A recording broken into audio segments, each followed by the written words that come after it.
लोग हमेशा कहते हैं, नहीं मैं माइक में बोलने का आदी नहीं हूं। ये इस बारे में नहीं है कि लोग आपके बारे में क्या सोचते हैं।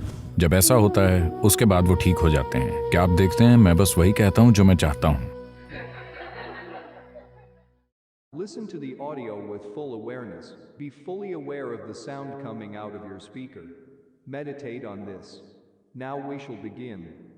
ऐसा नहीं है कि आप खुद पर ज्यादा दबाव डालें। बात यह है कि आप गए और लोगों के एक समूह के सामने बेवकूफ से लगे।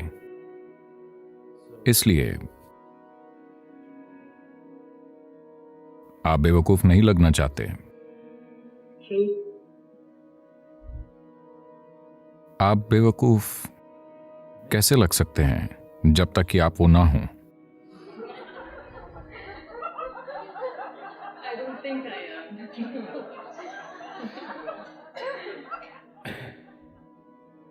आप खुद को बेवकूफ नहीं बना सकते, ना ही आप खुद को बुद्धिमान बना सकते हैं, है ना? आप जैसे हैं वैसे हैं। अब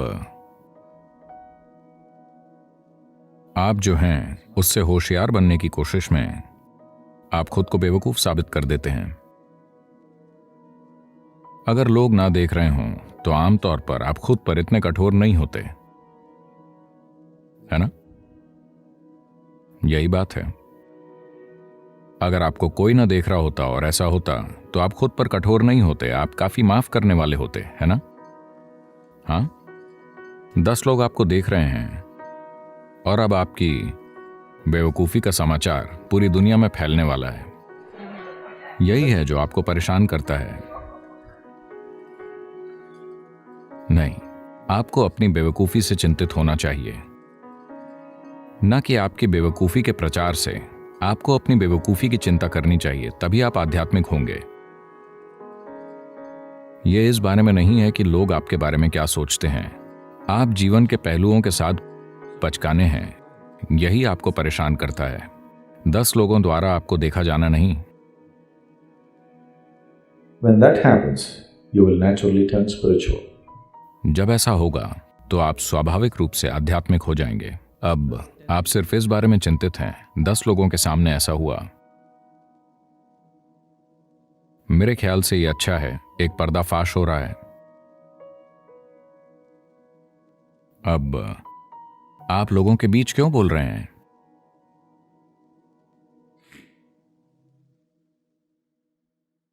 आप लोगों के बीच क्यों बोल रहे हैं? आप लोगों के सामने मत बोलिए, आप बस बोलिए। लोग हमेशा कहते हैं, नहीं मैं माइक में बोलने का आदी नहीं हूं।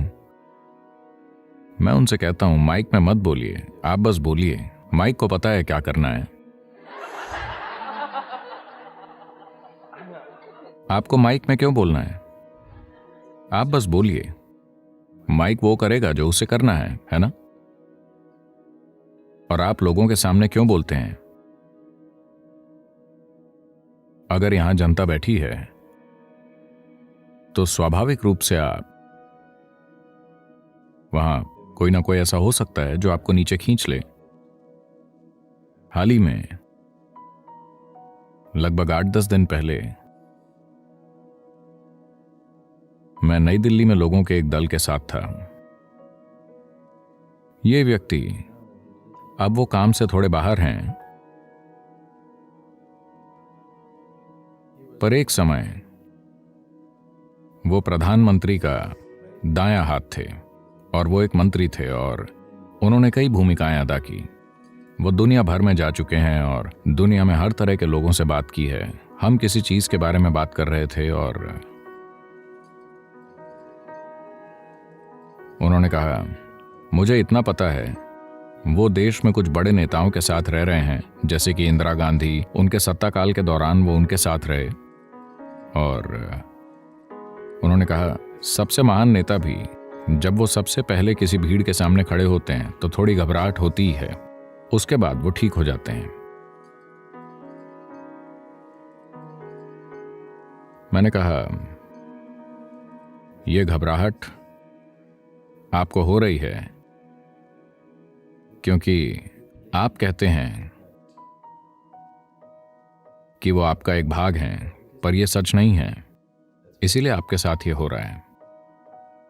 अगर आपने सच में देखा होता कि ये सब आपका एक भाग है, तो आप खुद से ही बात कर रहे होते। इसमें घबराहट कहाँ है? आप जो चाहे कह सकते हैं। देखिए, मैं जो चाहता हूं कहता हूं।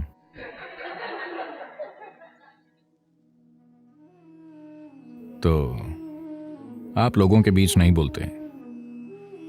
अगर आप सच में सब कुछ को अपने रूप में देखते हैं, You simply express what is true with you, and that's all. तो आप बस वही व्यक्त करेंगे जो आपके साथ सही है। बस आप गड़बड़ी क्यों करेंगे और फिर खुद को परेशान करेंगे? उन्हें आपको परेशान करने का सुख लेने दीजिए। अगर आप बिना सोचे बोल रहे हैं तो उन्हें आपको परेशान करने का सुख मिलेगा। आपको ऐसा क्यों करना है? ये उनका काम है। दूसरे लोगों का काम उनके हाथों में छोड़ दीजिए। आप सब कुछ करने की कोशिश मत कीजिए, है ना? अगर आप निरर्थक ढंग से बात करेंगे तो वो आप पर पत्थर फेंकेंगे। इसे इस तरह होने दीजिए। खुद पर पत्थर मत फेंकिए, ऐसा जरूरी नहीं है।